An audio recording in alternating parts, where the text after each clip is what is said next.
Amateurs. On va à présent parler de courir pour la bonne cause. C'est le cas de l'équipe de Patrick Terrapon, 10 pompons, 42,195 km en croc. Ça va? Pas mal aux pieds?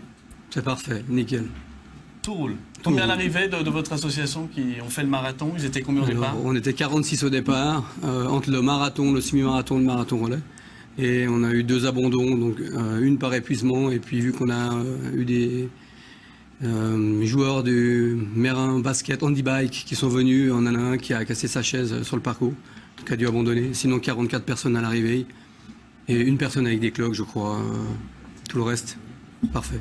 Pas trop de casse alors. Vous avez en plus fait une demande d'inscrire ce nouveau record insolite dans le Guinness Book. Vous êtes en attente de validation. Comment ça se passe? Voilà, donc j'ai écrit il y a quelques semaines au Guinness Book parce que je me suis dit que 44 ou 45, on était un peu moins au départ. Personne sur une course à pied, sur un marathon ou autre, ça pouvait être original. Et du coup, ça nous est venu l'idée avec Roxane d'écrire au Guinness.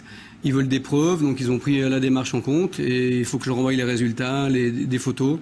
Et je crois qu'ils mettent 6 semaines à 12 semaines pour valider, pour discuter. Donc on attend, ça sera l'occasion d'avoir un record au niveau du Genève Marathon en dehors d'un record de temps. Donc voilà, je me réjouis, c'est surtout pour l'association pour laquelle on court.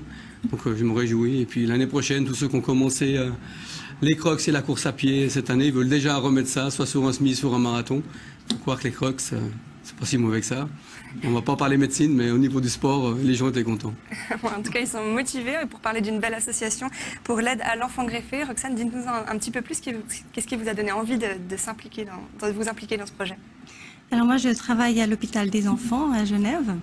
Et c'est là qu'ont lieu toutes les greffes du foie pour les enfants en Suisse. Et grâce à mon travail, j'ai rencontré Madame Janton, qui est la coordinatrice de l'association pour l'aide à l'enfant greffé.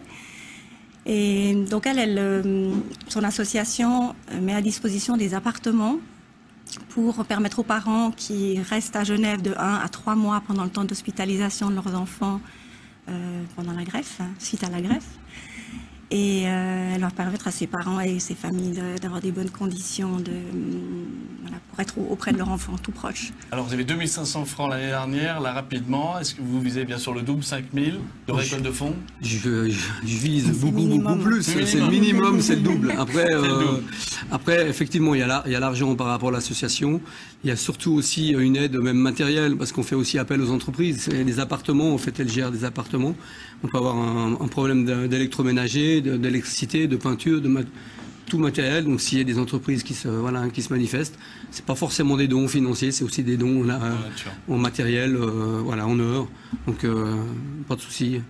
On compte sur vous. Merci beaucoup en tout cas Patrick et puis Roxane d'être venus sur le plateau. On peut verser d'ailleurs des dons et puis à la page Facebook 42,194 kg en croc pour l'aide à l'enfant greffé. Donc n'hésitez pas. Merci beaucoup Élie Chabet, merci à vous Julien Lyon. Bonne suite pour votre carrière bien sûr et votre saison.